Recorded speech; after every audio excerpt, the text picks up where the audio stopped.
Les animés et mangas de sport sont l'un des genres les plus importants et marquants de l'animation et du manga japonais, qui trouve sa place dès le début de l'histoire du médium jusqu'à notre présent. En son sein, des dizaines et dizaines d'histoires galvanisantes et inspirantes de joueurs qui se démènent pour atteindre le sommet de leur domaine respectif, avec souvent un petit flair de shonen avec son esprit combatif et ses personnages qui n'abandonnent jamais. Des histoires puissantes et universelles qui, bien plus que de parler de ballons qui roulent ou rebondissent, parlent avant tout d'humains, de leurs sentiments ardents, dans le positif comme le négatif, de leurs traumatismes et démons, le tout jusqu'à leur dépassement de soi. Alors voilà, j'aime pas le sport, c'est pas une excuse pour passer à côté de vos classiques, non mais oh. Des fondateurs Captain Tsubasa / Olive Tom jusqu'à High Shield 21 en passant par IQ, le genre sportif s'est toujours étendu à énormément de sports, et quand je dis énormément, c'est énormément. Voire tous en fait. La danse de salon, check, et regardez, en plus c'est un de mes animés préférés premier degré. Le water polo, check, il y en a même deux, et le meilleur n'est pas celui par ma part. La course équestre, check, et alors là les chevaux sont carrément devenus des waifus. Et quand le Japon n'a plus de sport dans lesquels puiser, pas de soucis, il en crée juste de nouveaux, comme par exemple celui où les femmes se battent avec leur poitrine et fessiers. Pour vos potes qui demandent, c'est Keijo le nom de l'animé. Bref, vous l'avez compris, le genre sportif n'a jamais pris qu'une seule forme et surtout qu'une seule thématique globale. Car bien que l'esprit d'équipe soit souvent le fil connecteur global entre toutes ces œuvres, ce qui peut des fois s'avérer un poil lassant dans le genre, il arrive parfois d'avoir un Blue Lock par exemple qui va écrire noir sur blanc sur ses pages, veut que l'esprit d'équipe, les vrais bonhommes marquent des buts tout seuls. Mais car c'est dans les meilleurs pots qu'on fait les meilleures soupes, Blue Lock n'a pas exactement inventé le concept d'individualité dans les animés et mangas de sport. En effet, dans les années 90, un autre manga de sport nous faisait suivre une équipe de basket hétéroclite, aux fortes personnalités de délinquants et de têtes brûlées qui avaient bien du mal à cohabiter sur le terrain lustré. Ce manga, c'est Slam Dunk, une des œuvres de sport les plus iconiques de tous les temps.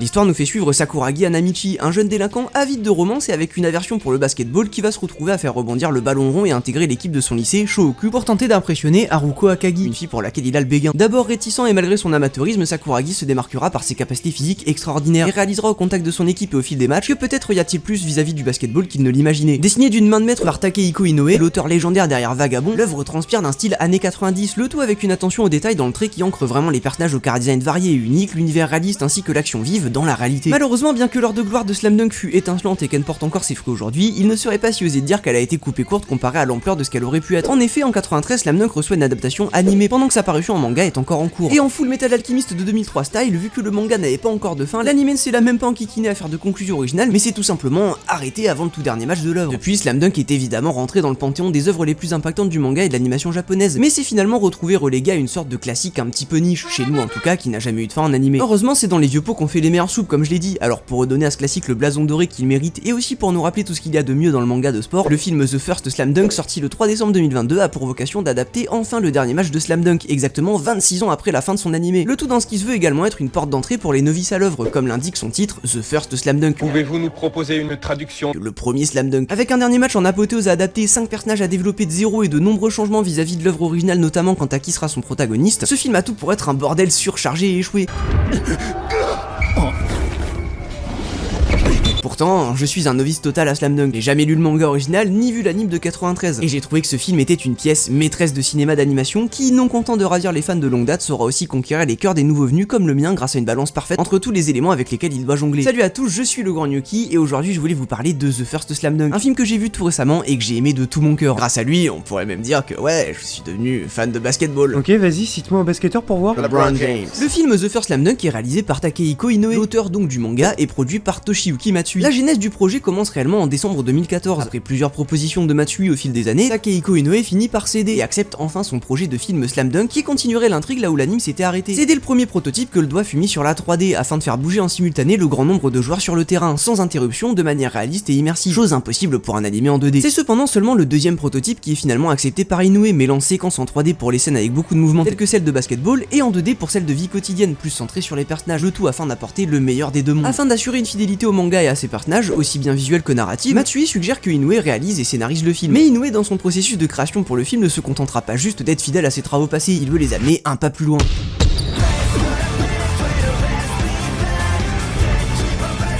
En effet, plus qu'une simple adaptation avec The First Slam Dunk, l'auteur de génie souhaite étendre les perspectives de son histoire et de ses personnages, explorer de nouvelles facettes et grâce à ça en faire une porte d'entrée pour les novices, une véritable réinterprétation de son œuvre. Un état d'esprit majoritairement symbolisé par le changement de protagoniste. Sakuragi Hanamichi rejoint alors le banc et c'est Ryota Miyagi d'entrer sur le terrain. Un simple personnage secondaire à la backstory assez vague dans le manga d'origine se retrouve alors sur le devant de la scène avec une toute nouvelle histoire, celle de sa famille brisée à cause du décès tragique de son frère dont il essaye d'être à la hauteur en reprenant le rêve de devenir un grand joueur de basketball. Durant cette nouvelle version du match final de l'équipe de Shohoku contre les Invincibles l'invincible Sano, la transe sportive se ponctue de tragédie et d'émotion, alors que les personnages rentrent dans des introspections pour surpasser leurs limites. Des introspections qui balancent entre le vieux et le nouveau, tantôt reproduction presque identique au manga d'origine, tantôt totalement original, comme avec Ryota, et qui vont permettre d'introduire et réintroduire de manière efficace les personnages afin de rappeler ou faire comprendre pour la première fois qui ils sont et leur combat. Que ce soit pour la nouvelle histoire racontée ou bien celle adaptée du manga, cette structure exhaustive permet d'exécuter la vision de Inoue, adapter la fin de son manga tout en créant une nouvelle porte d'entrée, un nouveau début. Bien que le nouveau passé de Ryota soit réellement le point central du film, ceux des autres ont quand même la place d'exister sans trop disperser la narration du film, et ce grâce à des changements qui remanient légèrement leurs histoires afin de les inclure naturellement dans la progression narrative.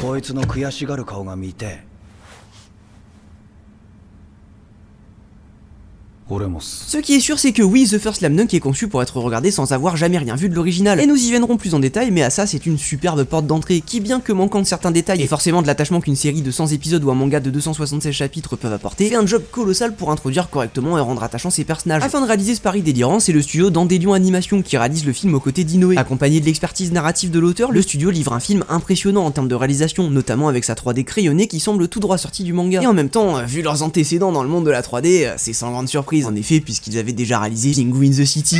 Malgré tout, avec autant de choses à faire en un seul film d'à peine 2 heures, The First Slam Dunk doit se prendre les pieds dans ses propres ambitions. C'est juste obligé, ce film est trop surchargé. Et pourtant, le pari est réussi.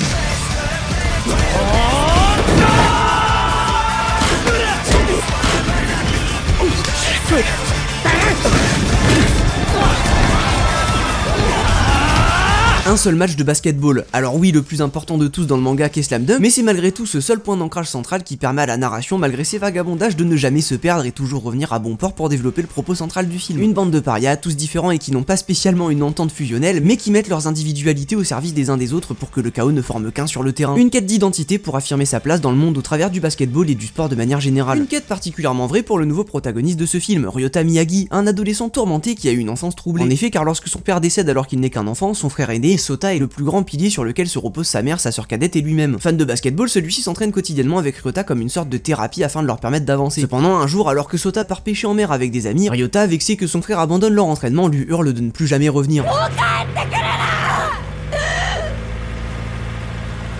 C'est malheureusement ce qui arrive car ce jour-là, Sota périt dans un accident tragique de bateau. Dans une famille brisée par le deuil où la communication n'est plus, notamment avec sa mère totalement brisée par la perte de son fils, Ryota hérite de la seule chose qui lui reste de Sota, le basketball et son rêve d'en faire une carrière. Mais sur cette voie qui est désormais sa seule raison de vivre, il rencontre comparaison à son frère qui était bien plus prodigieux que lui, et chute perpétuellement, ce qui lui fait remettre en cause toute son existence, signe d'un problème éventuellement plus large qui s'étend bien au-delà du basketball, la culpabilité d'être celui qui a survécu, et l'impression qu'il ne pourra jamais remplir les chaussures laissées par son frère. Sur le terrain de leur rêve, dans ce match final, Ryota va devoir surmonter ses traumatismes et s'affirmer afin de porter fièrement le rêve de son frère et le sien sur ses épaules. L'histoire de Ryota est extrêmement touchante et réussie, d'autant plus quand on prend en compte que c'est une liberté totale prise par rapport à l'œuvre de base. Elle se développe tout du long du film de manière subtile, avec différentes scènes et flashbacks qui porteraient le deuil silencieusement, la boule au ventre. Le point central de l'évolution du personnage est très certainement sa relation compliquée avec sa mère, auprès de laquelle il n'a presque plus de contact. Au fur et à mesure de l'intrigue, on comprend de plus en plus les deux personnages et leurs liens coupés qui finissent par se resserrer pendant le match dans une construction à droite. En effet, car si tout se déroule bien pendant le match fondamentalement, l'arc narratif prend en fait majoritairement place dans des flashbacks que le match et le présent servent juste à découper et présenter de manière logique jusqu'au développement final. On suit en réalité dans le film un Ryota qui a déjà placé tous les pions nécessaires à la résolution de son arc dans les flashbacks, et c'est pareil pour les autres personnages. Et oui, il ne faut pas oublier qu'on reste là sur la fin originale du manga en remixé. Tout est déjà en place avec les personnages, il ne leur reste plus qu'à gagner et prendre les décisions nécessaires afin d'y arriver pour affirmer leur changement une bonne fois pour toutes. Et j'ai bien dit les personnages.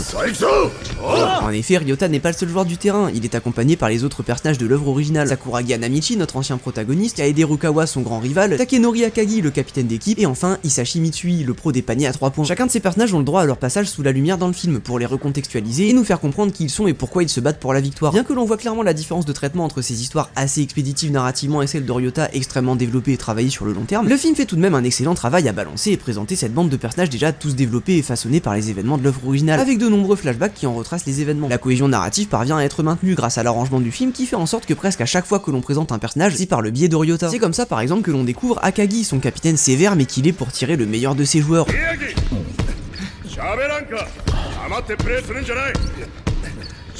Ou encore Mitsui, le sniper d'élite qui dut arrêter le basketball pendant un an à cause d'une blessure et qui pendant ce temps en a profité pour devenir leader de gang, pour tenter de faire des PVP box avec les membres de Shohoku.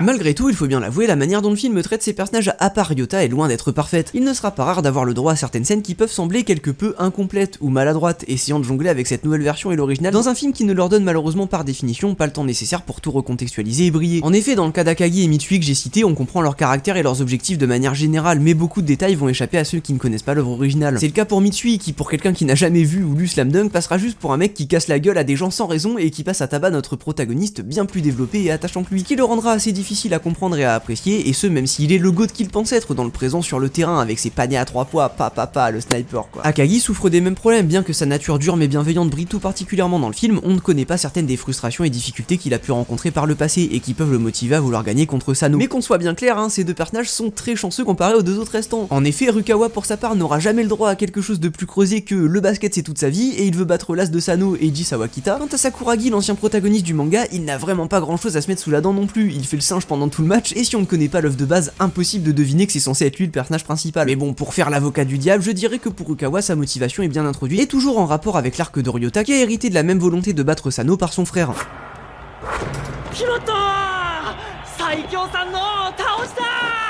Pour ce qui est de Sakuragi, il a tout de même une très belle scène à la fin du film qui résume toute son histoire et son évolution très touchante. Et je dois dire qu'avec le recul sur cette scène et après m'être renseigné, je comprends parfaitement pourquoi il est le protagoniste de base. En effet, bien que son caractère ne soit pas très creusé dans le film, c'est un amateur qui finit par apprécier le basketball, intéressant à suivre donc, et qui amène une énergie chaotique sur le terrain très fun à suivre, qui permet de renverser beaucoup de situations grâce à sa nonchalance.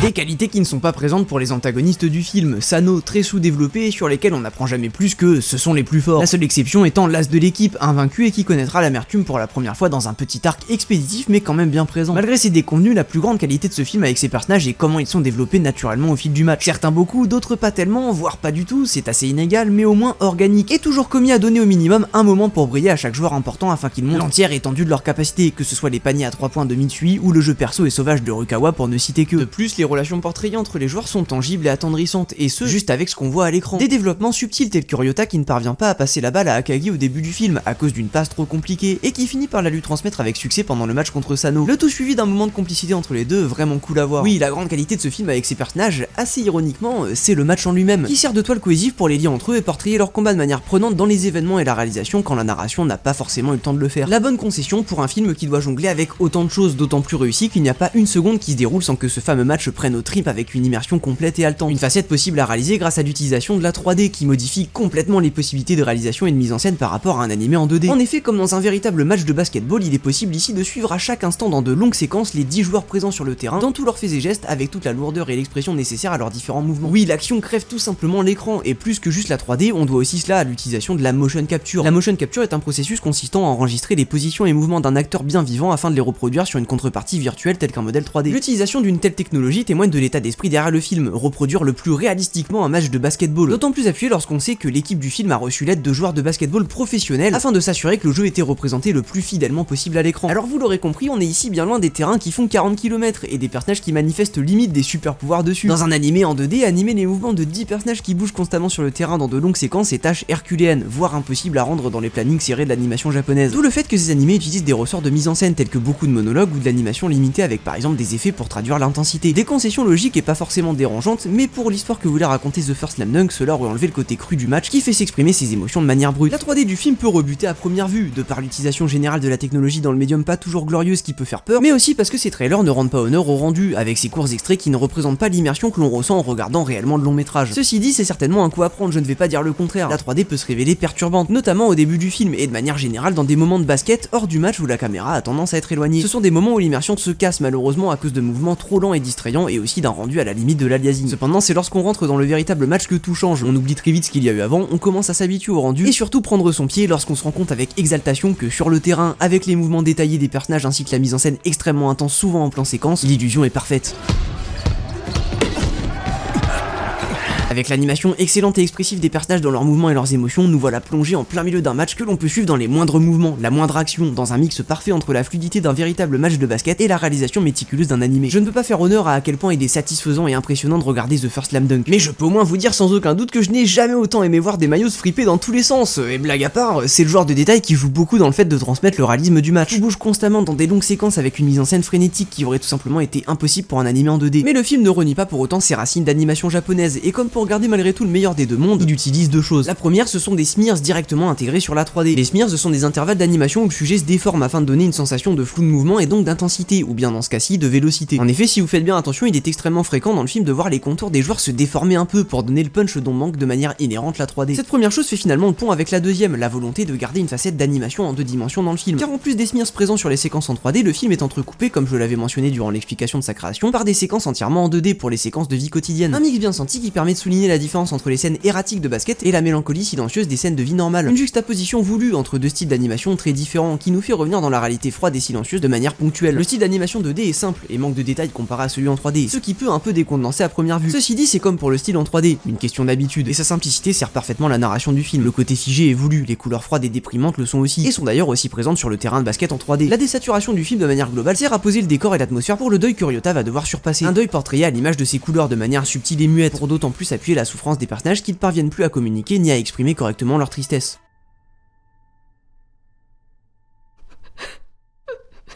Le postulat d'histoire de Ryota est assez classique, rien de jamais vu mais l'exécution est clé ici. Dans les premières scènes, j'ai su que le film allait être spécial, tout particulièrement avec celle où Ryota enfant est tout seul dans la chambre de son frère et inspecte tous les recoins de la pièce, désespérément vide. J'aime énormément le fait qu'il n'y ait jamais de monologue ou d'explication explicite de la tristesse dans le film. À la place, l'explicitation est dans la structure, dans les retours sur le match, avec son action et ses musiques explosives qui servent d'autant plus à faire comprendre que c'est sur le terrain que la lutte se passe pour Ryota. C'est sa manière d'exprimer sa tristesse et son combat, un combat pour surpasser son deuil, un combat pour affirmer sa propre personne tout en portant le rêve de son frère, un combat pour reconnecter avec sa mère.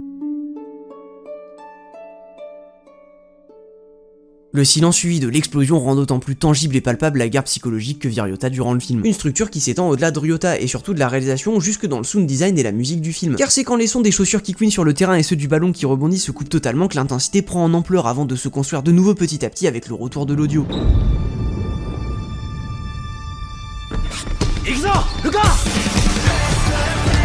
C'est ce qui se passe dans plusieurs scènes telles que Ryota qui tire son lancer franc par-dessus laquelle se jouent des sons de la forêt de son flashback juste avant, ou encore pendant le grand final avec le minuteur des dernières secondes du match qui s'écoule alors que les joueurs se démènent sur cette dernière action. Dans ces deux scènes, la tension monte dans le silence jusqu'à ce que le son revienne brusquement avec le son du panier ou celui d'un check libérateur. Cette utilisation extrêmement intelligente du son témoigne de l'attention et du soin apporté aux personnages et à leurs conflits, ainsi que de la subtilité avec laquelle ils sont portrayés dans le film. Ce n'est pas pour dire que le silence est tout ce que le film a à nous proposer, cela dit, c'est même tout le contraire. Toute la musique du film est frénétique et intense. Mention spéciale au thème d'Aidze Lokan par 10 Feet qui se joue dans les scènes les plus épiques et importante pour les personnages.